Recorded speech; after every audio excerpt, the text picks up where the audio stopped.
Oops, I forgot to take that down. Hold on. It's There we go. okay. It's live, everybody. Whoops. What's up, everyone? Welcome into the Cover Price Weekly Top 10 for the week ending September 23rd, 2024.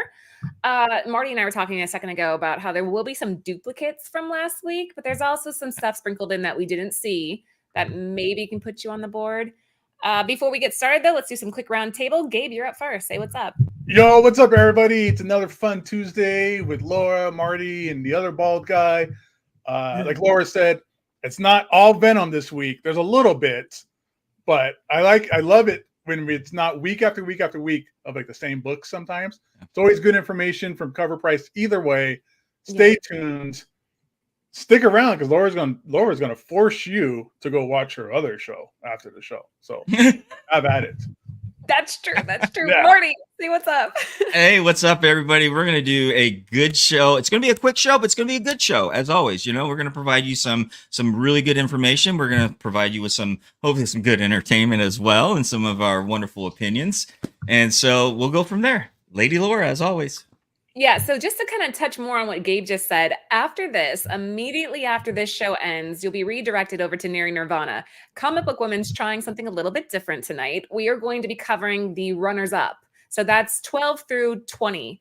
That, you know, the books that don't make the list, but they're still worth talking about. So hopefully you guys will join us for that and get on the board if you don't make it on the board during this. What might be on 12 to 20 might be 11 to 10 next week. That's so true. Yeah. That's so true. Yeah.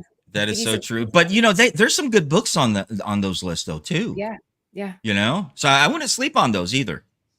Yeah, I'm excited to try it out. I'm a little bit nervous because we've never done that format before, but yeah, hopefully you guys will tune in and tell us what you think. But let's just go ahead and kick it off. Again, if you were just joining, welcome to the Cover Price Top 10.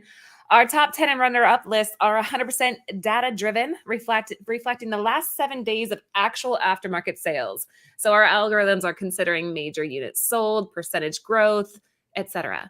This approach makes the Cover Price list very unique, and it gives you really good insight as to what's happening in the aftermarket. Every week we have a runner-up. What do we have first? Wow, Laura, you're starting the show with an amazing question, which deserves an amazing answer, and that answer is runner-up is Witchblade number 3 by Mark Silvestri, X-Men number 251 homage, the 1:25 ratio, published by Image of 2024. It is crazy to think that one scene in Deadpool and Wolverine has reignited the popularity of a classic cover. We're speaking, of course, of a multiverse hopping Deadpool running into Wolverine strung up on a giant X, a reference to the absolutely iconic X-Men number 251 cover. As the popularity of that cover grew, we were bound to see homage covers emerge, and Witchblade gave us a great one. Artist Mark Silvestri illustrated a fantastic homage to the epic cover as a retailer incentive for fans twice. We originally did this cover for Witchblade in number 170 back in 2013. This book is hot trending, and it hasn't even been released yet. We tracked 7 copies sold at a 7-day growth trend of 18%, with a high sale of $60 for a CGC 9.8 copy and a current near mint raw of $51. There you go. And Witchblade, big fan of Witchblade. I have her run, you know, of course, from the 90s. And this, you know, this cover right here, it speaks well to me. Not as well done to me personally as the original. Mark Silvestri, he does so much better than this, to be honest with you. You know, don't get me wrong. It's a good homage to it. He's got the W instead of the X. You know, I know where they're going with this, but you know what? For a Mark Silvestri, honestly, not really digging it totally. Okay. Gabe, what do you think? Cool cover. Also, Cover Price mentioned that this cover has like a UV blacklight to it. Mm-hmm. All right. So that's kinda cool. if you want to, you know, do some blacklight experimentations, this is the book once it comes out. Yeah.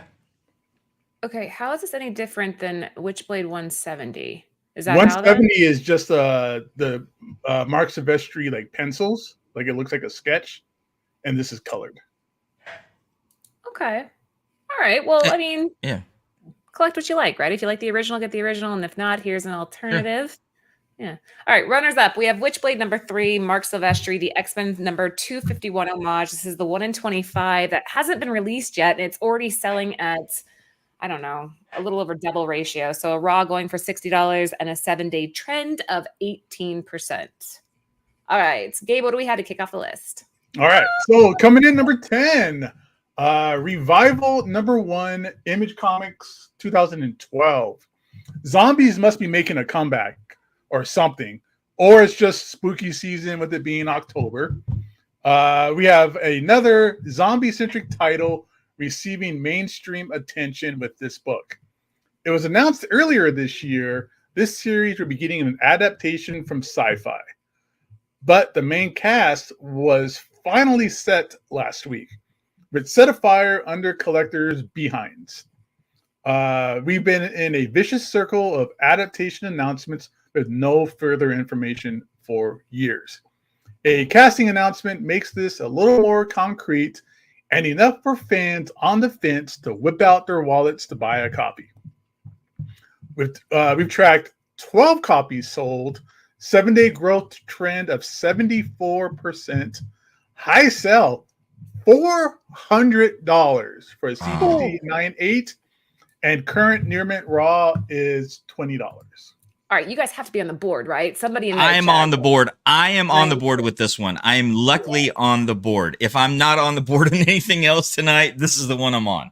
I am, but also I'm not. I don't have the number. I have the number 1, but I have the amazing, beautiful, fantastic Greg Thompson variant for number 1. Okay. I can't even picture that one. This is what I think when I think Revival for. No, the cover for this is a lot more. That's the one with the horse in the. That's the one with the horse in the background, right? And it's got the. It's got that. What is it called in the back? Yeah, the truck, the tractor. Yeah. I don't think so because it's just the main character, the woman here on the cover. But it's like Greg Thompson, who's a beautiful, amazing artist. It's all like brush ink strokes. Like it's very, very beautiful stuff. I love Craig Thompson. Like anybody out there, Laura, anybody else, if you want like a beautiful book to read, he did a book called Blankets, which is all about like getting over an old relationship and stuff. Beautiful stuff. You want to take a look at his artwork. You guys can just Google Greg Thompson's artwork and be blown away. But I have the variant for this. I'm looking at it right now. And it is stunning. There is a horse in the background, Marty. There is. Is there? Yeah. Yeah. So I thought. She's wearing an H&M sweater. That's funny. Really quickly, to go back to the previous, up here they were saying that there's color on the 170 Witchblade. I was looking it up while we were talking. The retailer incentive is black and white, the 1 in 15, but I'm not sure what the difference is between the colored ones. So I guess the new one is just cooler because it has UV blacklight, cool stuff going on. Yeah, maybe that's all there really is to it. I don't know. I'll have to look more into that one. Yeah, you guys know I'm biased. I love Jenny Frison stuff. I have this one. There's actually a lot of covers for Revival that she did, and they're all fantastic. I'm going to look into your guy, though, now, Gabe. This is a beautiful book, too. Like, I mean, I love the story of this book. It's really cool and creepy. I mean, it's Tim Seeley and Mike Norton. Yeah, this is a great book to pick up if you guys can find, like, the hardcovers or the trades. I'm not even sure if they finished the book or not. I forget or not. But it's a creepy book about people who are dying or coming back to life. Like afterlife is like full. Yeah. Like, you know, it's like a sort of on the genre of the zombie, I guess, you know. Yeah. And keep in mind, guys, if you don't know that Jenny Frison's married to Steve Seeley, which is Tim Seeley's brother, right? Or is it his cousin? Something like that. Oh, so there's some nepotism with this. I get it. Hey, Cheryl will know. She's another Frison fan. Tim Seeley is, I think, his brother. I might be wrong. Anyway, number 10, Revival number 1, with a top sale coming in at a whopping $400 for a CGC 9.8. I highly recommend, if you guys have these stashed away somewhere, dig them out. This is a perfect time to be selling, like what Gabe was saying, the spooky season. Get them slabbed, get them graded. 7-day trend of 74%. It is his brother. Boom. Yeah. Let's keep going. Marty, what do we have for number 9? Absolutely. Number 9 brings you Thor, God of Thunder, number 6 by Esad Ribic. This is the regular cover, published by Marvel in 2013. While Noel wouldn't debut properly until 2018, he did first appear as an unnamed entity in a flashback in this book. It also features the origin of Gore, one of the major wielders of all black Necro Sword. Collectors have been securing all keys associated with Null and marveling at the breadcrumbs that eventually led to his first full appearance years down the road. We tracked 19 sold at a 7-day growth trend of 12%, with a high sale of $150 for a CGC 9.8 copy and a current near mint raw of $57. There.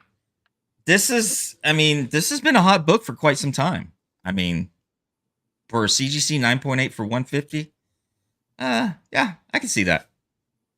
I like to see it back on the list. It spiked right before the movie, and then it kind of dropped again. But Yeah. I'm a fan of this arc. I think it's a really good read, and the art's fantastic. So I hear nothing but good things about this. Me personally, I have not read this. Gory. My boy, it's very twisted. Is it? My boy Ray's big Thor collector, the Asgardian collector, as they call him on IG. So follow him, please. That's my boy from the Comic Book Fanatics channel. But yeah, he's a big fan. He said it's a really good storyline. So yeah, there you go. Gabe, have you read it?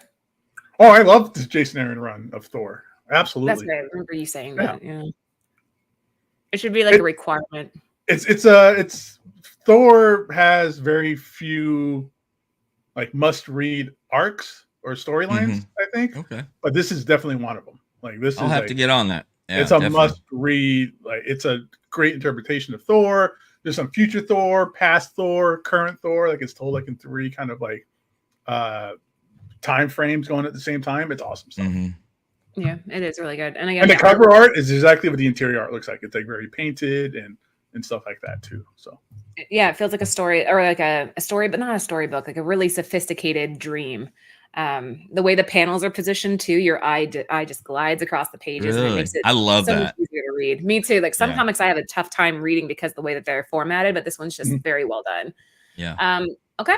Number 9, Thor, God of Thunder, number 6. This is the Esad Ribic regular cover.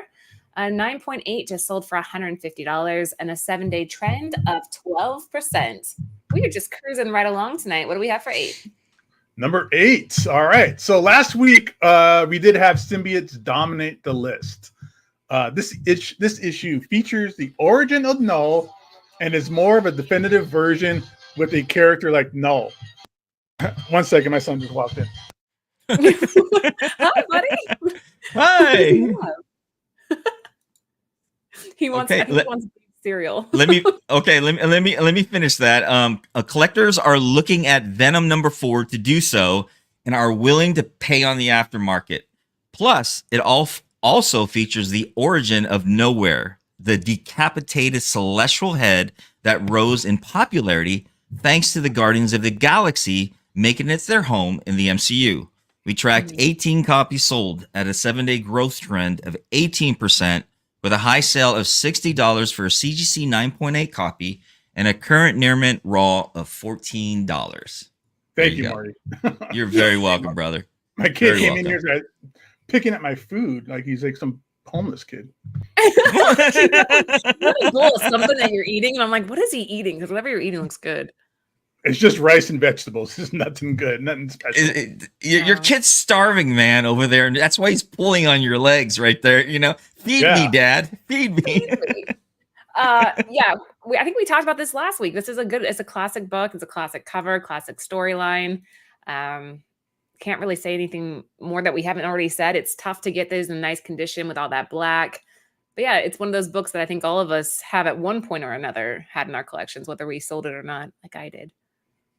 That would look gorgeous signed with a gold pen or something, that'd be beautiful. Yeah. What were you gonna say, Gabe? Oh, I'm saying I had this whole run, but I sold it once it kind of started. Me too. I sold mine too. Yeah. We're all kicking ourselves. I got the hardcovers instead, so I still got the storylines, but I just don't have the issues anymore. This one I should've enjoy the got. storyline on this, man. I really, telling the origin, of the symbiote god and everything, Null, and I love how they created that whole world, because for a long time when the suit came out for Secret Wars #8, right? I mean, we didn't know for a very long time what we knew with symbiotes, right? Carnage came out then, and then you had other ones and stuff, and it became a whole universe. But it's nice to get an origin story to that.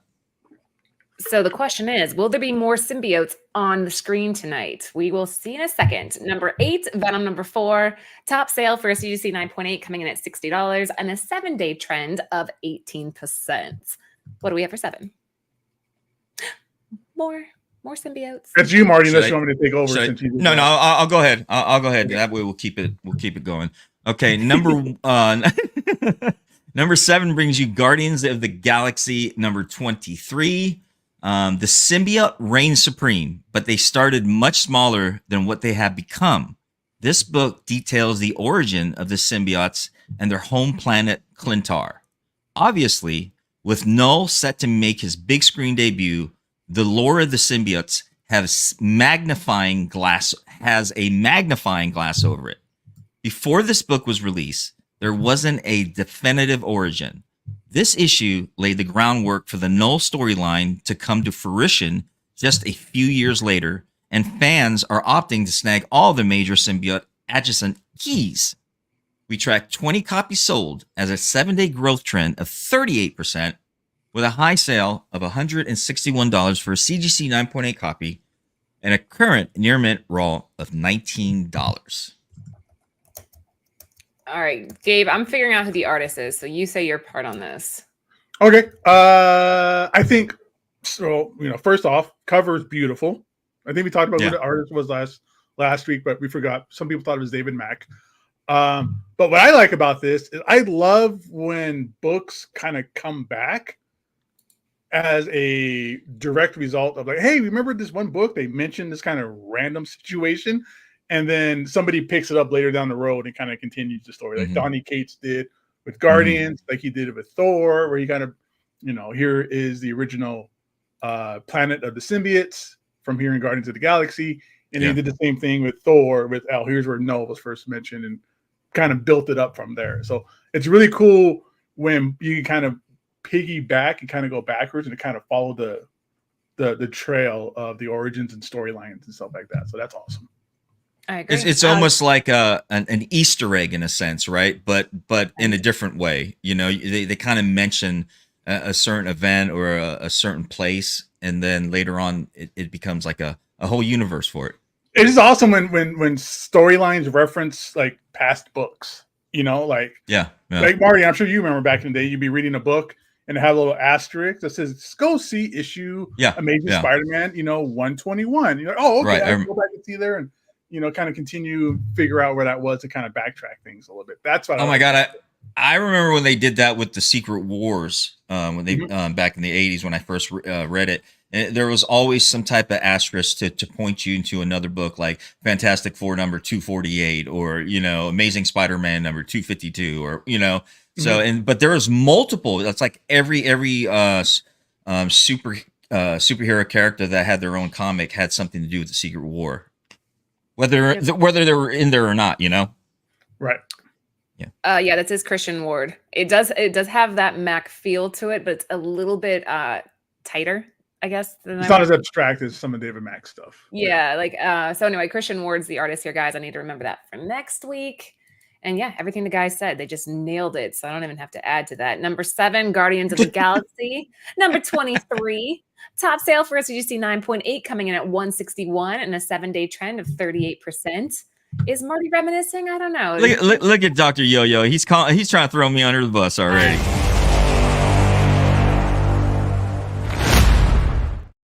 I think it was. It was you talking about who was that handsome devil? That was right. That's a good picture of you. Okay. You guys, number 6. Oh, this is nice.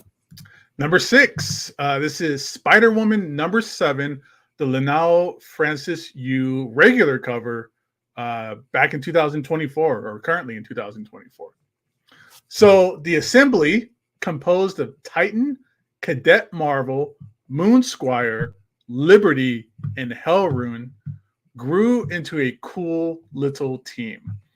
That all came crashing down with issue number 10, revealing Titan was secretly, spoilers, spoilers everybody, that revealed Titan was secretly the villain Gremlin all along. Gizmo Kaka. One of the major implications was who would survive and go on to become a member of the new champions. Whenever new heroes rise in popularity, collectors tend to revisit their early years and early tribulations. We tracked 27 copies sold, 7-day growth trend of 10%, high sell $65 for a CGC 9.8, and current near mint raw is $9. Okay. So it's cool to see. I don't know anything about this, what's going on, but I like when there's an organic kind of back issue rise for something like this. It's nothing to do with the movie, nothing to do with any kind of speculation, movies, TV shows, stuff like that. Again, kind of like what I said before, it's all in the comics. Let's go ahead and something happened. Let's kind of backtrack and find the first appearance of this person. So that's all cool and fun to go with. They like your Gizmo Kaka. I think that's going to be. For those of you who know, Gizmo Kaka. Gizmo Kaka. I like that. Gizmo Kaka. Is that a reference from Gremlins, the 1980s Gremlin? Yep. That was good old Spike who didn't like Gizmo. Yeah. It was terrifying. Just terrifying. Yeah. I remember having nightmares over that. Christmas movie. Technically, I guess, right? Absolutely. It takes place during Christmas.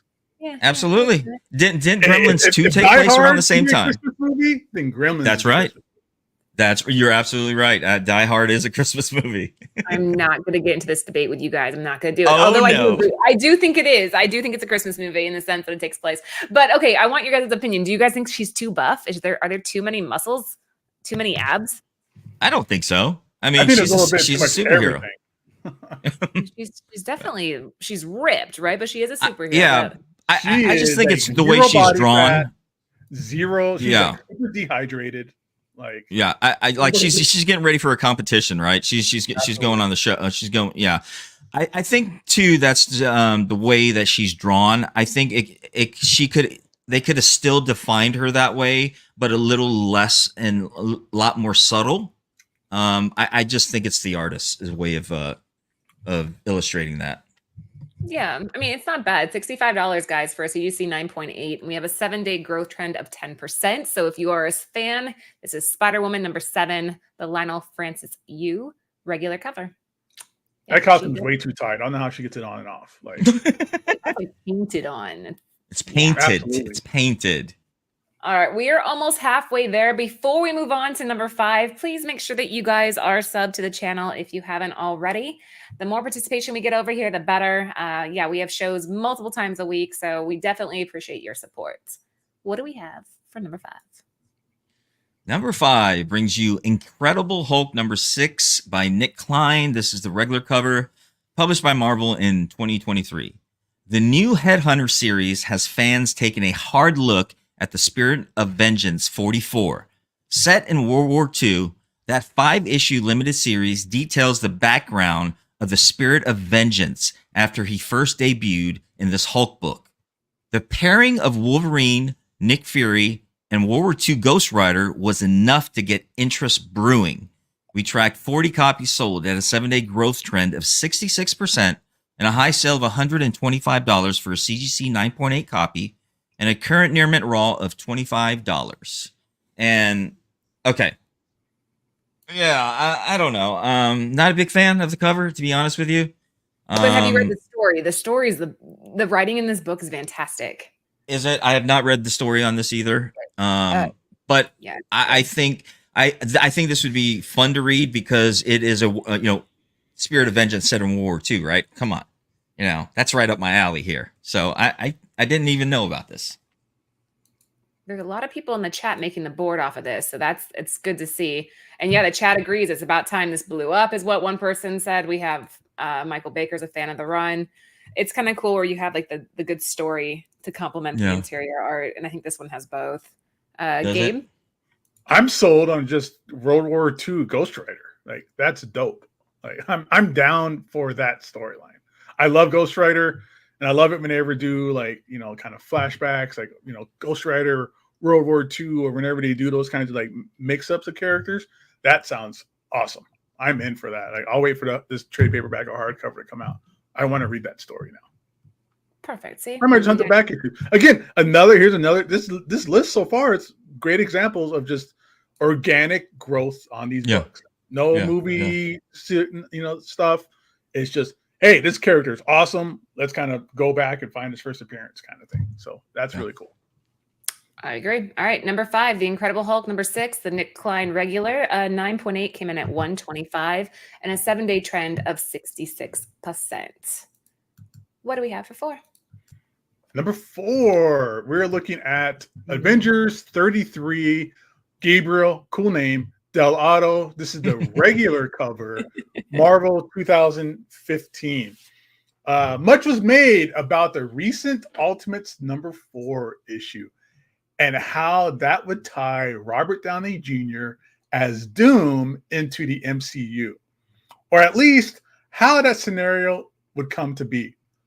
However, one of the major themes tossed around is incursions. Fans shifted their attention to this book, where the seeds of said incursion began in issue 1, but paid off here in issue 33. Paired with a fantastic Doom cover, collectors feel obligated to take a second look. We've tracked 79 copies sold, 7-day growth of 73%, high sale of $24 for a near mint plus copy, and current near mint raw is $21. So this entire run, everything. So for this, people will need to read Avengers and New Avengers. That whole Jonathan Hickman controlled Avengers era is incredible, amazing. It's one of the best stories ever. I've told this to Jonathan Hickman's face. He ruins comic book runs, meaning his runs are so great. Like with here on Avengers and New Avengers, Fantastic Four, even X-Men. Whenever he does something, he sets the bar so impossibly high that everybody just kind of fails to meet that expectation. Following Jonathan Hickman is like following the Beatles. Like it's just not going to happen. Like you are just going to get drowned out. This is a fantastic series. If you haven't read this before, everybody out there, you need to track down all these issues and you need to read it. It is awesome. But you met him in real life. I have met him before, yes. Drop! What did he say when you told him that? When he just kind of laughed at me. He just laughed. Okay. He just kind of giggled at me and was like, "Okay, thank you." And I had explained to him. I was like, "Hold up! Like, what I mean by that is, it's so good that nobody else can kind of, everybody's just riding on your coattails and can't live up to it. And it's a fact. Like nothing after this, New Avengers wise or Avengers wise, can ever touch this series. And it's apparently going to be the kind of next phase of the MCU is going to be this and Secret Wars. So we're all set, ready to go. Strap yourselves in, read the entire series if you guys kind of want to get an idea of what the movies might possibly be about. But go for it. This is a beautiful cover. Look at this thing. It's not even like that great of a. You don't even see Doom's face that well in it, but man, what a powerful image this is. Yeah, I could not. I definitely could not agree with you more on this, Gabe. Because first of all, Gabriel Del Auto, anything he does, anything he puts his hands on, it's amazing work. He does so many covers. A lot of his art makes so many covers. You see a lot of it on multiple, whether it's Marvel or independent books, and just like Gabe was saying, New Avengers run, man, absolutely good read. Definitely recommend this. This whole series. It's really interesting how they incorporated with the Secret Wars coming 2015. It's just a really fun read.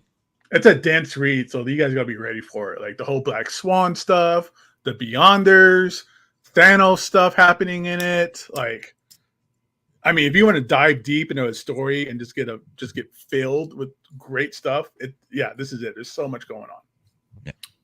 Somebody in the chat earlier was reading my mind that tonight's list does have some of these really, really good storylines, guys. I know a lot of the times the top 10 can be a lot about the covers, but we're seeing some really great runs on tonight's list. So hopefully you guys have read some of these. And if not, maybe it'll inspire you to pick up some of these issues if you still can. This one, you probably can still find if you dig around enough. Probably not in the best condition, but it's still attainable. I mean, look at it, raw for $24, still attainable. You can find this in a back issue bin somewhere. I'm sure of it. Like it's this wasn't like a known commodity before, where people were talking about incursions. Once they mentioned incursions in Multiverse of Madness or whatever, I was like, oh, dude, I'm in. I busted out all my copies and I reread the series again. Yeah, let's have a book club, everybody. Who wants to read Jonathan Hickman's Avengers together? Let's do it. It'd be fun. We could it'd be fun. We'll meet up on like a Sunday morning or something. Have coffee and read Jonathan Hickman runs. Yeah, and read the God of Thunder book, Marty. We got to get you on that too. Yep. I think you would really like it. There you go. Yeah. Yeah, and I agree with what Lefteros is saying here. It's cool to see that books that aren't too expensive, they can still be found. It's healthy is what he called it. Number 4, New Avengers number 33, the Gabriel Del Auto regular, top sale for a raw coming in at $24, 7-day trend of 73%. Dig around. You guys can still find these if you don't want to go to the Bay. All right, what do we have for number 3? It's back again. Yes. Number 3 brings you Venom number 3. This is the Ryan Stegman third print, published by Marvel in 2018. And since fans spotted Noel in the Venom 3 The Last Dance trailer, it's been a frenzy as fans track down the symbiote god's first appearance. However, the first printing has exploded in value since the trailer, quickly growing out of reach for collectors, but the third printing is giving it a run for its money. The third printing of 4 is the only cover to feature Noel front and center and has quickly become the book collectors are aiming for. Luckily, Marvel felt obliged to deliver hefty numbers of this third printing, so they're out there, but the price of admission has drastically increased. We tracked 25 copies sold at a 7-day growth trend of 38%, with a high sale of $401 for a CGC 9.8 copy and a current near mint raw of $224. Somebody won on an auction by $1. That's what happened for that $401 right there. That person that bid 400 was pissed. Yeah, obviously so, man. But this is the cover I think Gabe just really despises. Is that you, Gabe? I think you really had a rant about this cover last time. Doesn't like third printing. Doesn't like interior. Go ahead, Gabe. Yeah, it's a third print. Third print, that's cool. That's like the idea that this book is so popular that it warranted a third print. That's cool. I don't like third prints. Like as a reader collector, don't care about third prints. Also, it's like I said last time, it's lazy that they just took a splash page from inside the cover and used it the interior splash page and repurposed it as a cover on the third print. Should have been a second print maybe, but either way, that's my rant. Don't care. It's cool. Collect what you love what you collect. More power to you. Peace and love. Gabe, I love your rants. Your rants make this show so entertaining. He's got good rants. And on the other side of the coin on that, and I've said this many times, don't sleep on those second, third, fourth, fifth, sixth printings. Because as you see now, even though as much as Gabe hates this cover, this is obviously the cover to get, and this is the third printing. So if you are a collector, if you are a completist, then and if you are into collecting second, third, fourth, fifth prints and so on, like I said, this is definitely the book to get, and don't sleep on those different printings because they come around, just like we've seen today, and we've seen I think a few other times in different past shows. Okay, all right. Quick question for Gabe here: would you prefer a recolor cover versus a great splash page from the interior if you had to choose? I don't care. No, if there was like a choice, it's fine. A recolored, if they took like the cover and just recolored it like DC does with second prints sometimes and things like that, I like that a little bit better. Not much better, but if I had to pick Sophie's choice, just give me the same cover with a little bit of like a red background or something different in it. That's cool. Yeah, and normally I'm not big on the interior pages being covers, but I just feel like this has become that iconic image that everybody thinks of. So that's why I think it works for this, and I think it's going to continue to grow. Although it did fall. Everybody in the chat thinks I hate stuff, man. Listen to the rest of the show earlier. Come on, folks. Be cool. Dave loves everything. He does. Like I told you, he's just refreshingly blunt and honest. And I think he's probably one of the best collectors I've ever met, to be honest. Absolutely. So, anyway. Gabe knows his shit. All right, let's just say that. I know my Gizmo Kaka. Venom number 3, the Ryan Stegman third printing. There are 100 of you hanging out with us right now. Thank you for spending your Tuesday nights with this crew. We appreciate it, and we're here for you guys every week. Make sure you sub the channel and give it a thumbs up if you haven't already. But anyway, Venom number 3, a 9.8 coming in at $401. Sorry to whoever bid 400. 7-day trend of 38%. Only a couple to go, guys. What do we have next? Let me see here. Okay, so number 2, Ghost Rider number 19, the Luciano Vicchino New Champions Marvel 2013. To celebrate Hispanic and Latin American Month, Marvel utilized one of its most popular characters, Robbie Reyes, Ghost Rider, to reveal a new hero. Well, not completely new. We'll see the full debut of Phantasm in the upcoming Robbie Reyes special. But her first cover appearance was in this book and part of the New Champions variant rollout. Now that she's getting a popular debut, fans are returning to her first appearance in droves before the book drops.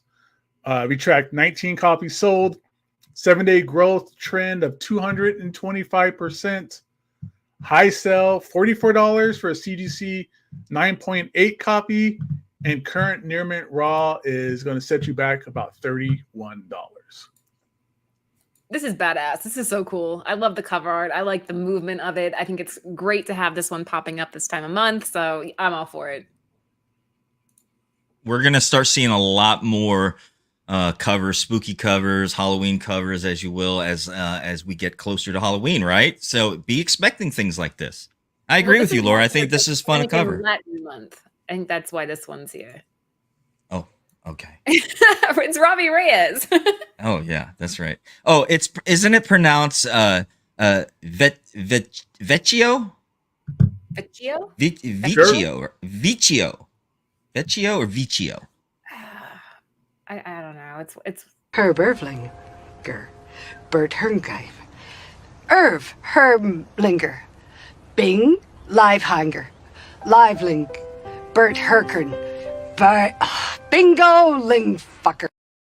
Oh, we do need Lando. Lando would nail how we would say this, but he probably would. Number 2, we have Ghost Rider number 19, the Luciano Vecchio New Champions variant, a 9.8 coming in at $44, a 7-day trend of 225%. And Zombie probably said this is hot because of the New Champions book coming out later this year. That's probably part of it too. You know what I hate? Yeah. You know what I hate? Is when they do this like first cover appearance of a character that's not in the book kind of stuff. Like with Red Hulk. They did the same thing a little while ago with some character from Ultimate X-Men where her first appearance, cover, whatever, was in some random mainline Marvel book. Yeah, so when these first appearances, it's weird when it's a first appearance on the cover and that character has like 0 appearances in the book. In the book whatsoever, yeah. Show up until like a year later or something like that. That's weird. Punchline too. I feel like Punchline book. One of them when she was on the cover. Yeah, Punchline was the same way. Yeah, absolutely. I do remember that too. Was Punchline? I know she was in that one Rising book or whatever. But Gwenpool was like that too. Gwenpool, yep, very much so. Red Hulk, like I said, Red Hulk was one where it's like he wasn't in issue 1, but he was on the cover. Yeah. But at least it's not like, oh, hey, a year later, remember we made up this random character? Like, let's go ahead and make it a real person now. Or a real character now. I think we're all on board with you on that one. I agree. Number 2, Ghost Rider, number 19. I think I already said that. So let's go. Last but not least, I'm excited for this one because I've seen it all over social media. Everybody's talking about it. It's the perfect time of year, perfect cover, the writer, everything is awesome. What do we have for number 1? Wow, look at this, number 1. And ladies and gentlemen, this is my last read of the evening. So this is, and so much as Halloween is coming up, this beautiful cover by Mark Spear, Monster number 1, of course, Mark Spears, cover E, Bridezilla, published by Keenspot Entertainment in 2024. With this monster's Kickstarter, Mark Spears has delivered something special for fans of the freaky. It garnered enough support to become a reality, and splattering of covers was released as a reward for those who supported the campaign. Publishers Keenspot took notice and picked up on the publishing rights to get this gorgeous series into comic shops. And seeing this on shelves, it's hard not to be drawn to the series. This is especially the case for Bridezilla variant, featuring a buxom bride of Frankenstein front and center. The classic monsters of yesteryear are making a comeback, and fans have been showing their support in a big way on the aftermarket. We tracked 42 copies sold at a 7-day growth trend of 287%, with a high sale of $30 for a near mint copy and a current near mint raw of $20. And this is in a beautiful, amazing cover right here. I as far as these monsters from yesteryears making a comeback, I have to disagree. They're already here. You know what I'm saying? They've been here for a while again. So, and I'm loving that we're seeing like covers like this come up. Not only just because, of course, Halloween is just right around the corner, but just I'd love to see this all year round because these are gorgeous covers. I also collect things like Vampirella comic books, and so they always have beautiful Perillo covers, very similar to these. Gabriel Del Auto covers. I mean, very beautiful type of artwork such as this. Yeah, the painting's gorgeous. If you guys aren't familiar, if you were on Mark Spears' site, for the longest time, he was offering this, I think, for like under $25. And then he also had like sets where you could get all the covers together for $700, but that one sold out. And so did all the cover ones on his site. There's still a couple available. It's not this one, but there are other variants of this book that are available on his site. So if you guys don't want to go to eBay, there are some still there. But yeah, I think this is stunning. It's so well done. Not to sound like a total perv, but I think the way he did her boobs is perfect. It's like not too like in your face. It looks natural and just they look natural. Yeah, they look absolutely natural, and I love what he does. Isn't there a full version cover of this? Not that I know of. I wish there was. I haven't seen a full version. Didn't they do and they did Dracula, they did the Bridezilla one, they do like Frankenstein werewolf as well. And so I could have swore that they actually did a full cover, but I could be wrong. I'm probably just smoking some stuff. I don't know. I wish they had, but I haven't seen one. It's not just her boobs, guys. Like I think the coloring's fantastic. The way he did the fabric, that gauze, the way it hangs, everything about this cover just hits for me. I wish I would have picked it up. Gabe, what do you think? I like boobs too. Oh, he loves boobs. See? Yeah. Oh Lord. And I like that cut down her chest. That's kind of hot too. Yeah. Stapled. Ugh. All right. So cool. I love this. I love this type of stuff right here. It's the perfect time for this to be popping up too. Yeah. A few of you in the chat got multiples of these, so well done. It's always nice to kind of go and like check out some of the Kickstarter stuff. There's a lot of good art, a lot of good artists that work on Kickstarter that just completely go ignored. So don't sleep on Kickstarter would be my advice tonight. I kind of avoid Kickstarter stuff. Not all of it. Like I backed like Andy Kubert's like art book and like Alex Ross's Kingdom Come stuff.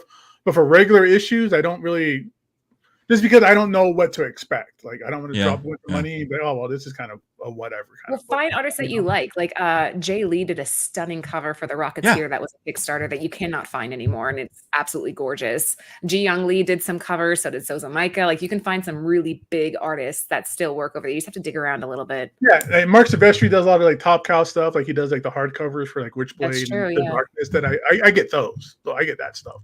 But it's I like something back- I I know and stuff I like. I'm in it. I've typically backed the like a couple like independent ones, and I've done like I backed the Kickstarter for an artist I really enjoyed out of Florida. So good guy, used to hook me up a lot. So I've backed them, but I didn't realize there were so many like different artists, popular artists you can back with as well. I've been burnt a handful of times on Kickstarter campaigns. Have you really? Very picky. Like I'm very Okay, I have two, just to kind of add on to Gabe there. I have two, but I think for the most part, you win more than you lose when it comes to Kickstarters. Just be careful with what you're Interesting. backing. Right. I mean, yeah, it's great that I it's more than I lost, but still putting out $30 and getting nothing out of it, it's like, oh man, and there's nothing you can do about it. Like, Yeah. It either hits or it doesn't hit, right? And if it doesn't hit, then well, it's not even that it hits. It hits, it funds, it finances, yeah, and Homeboy disappears, or it's on like an indefinite hiatus nonsense kind of stuff. You know, like so it's not that I don't like Kickstarter. I tend to stick to stuff that I already have a relationship with, or you know, publishers that you know say, okay, this seems like it's going to go through. Like this is going to happen, kind of thing.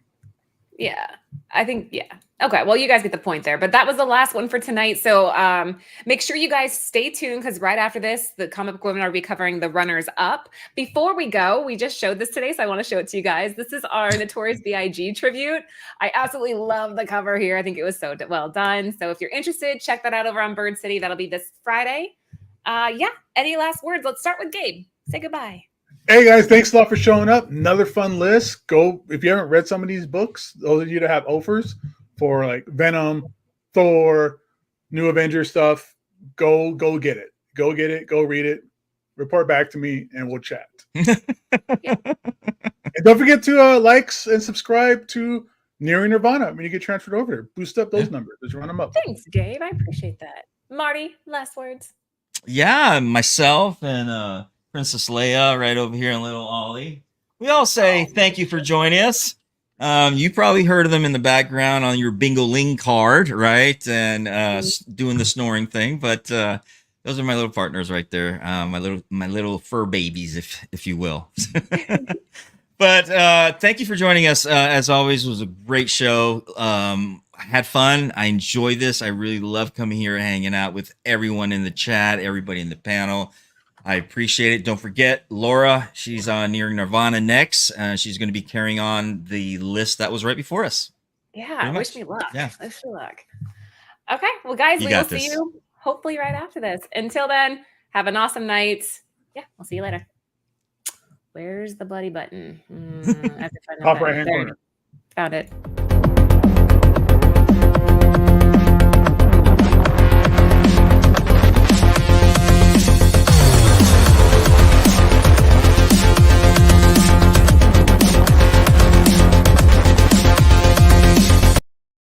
For the entire crew, this is TiVo saying keep digging in them long boxes. Peace out.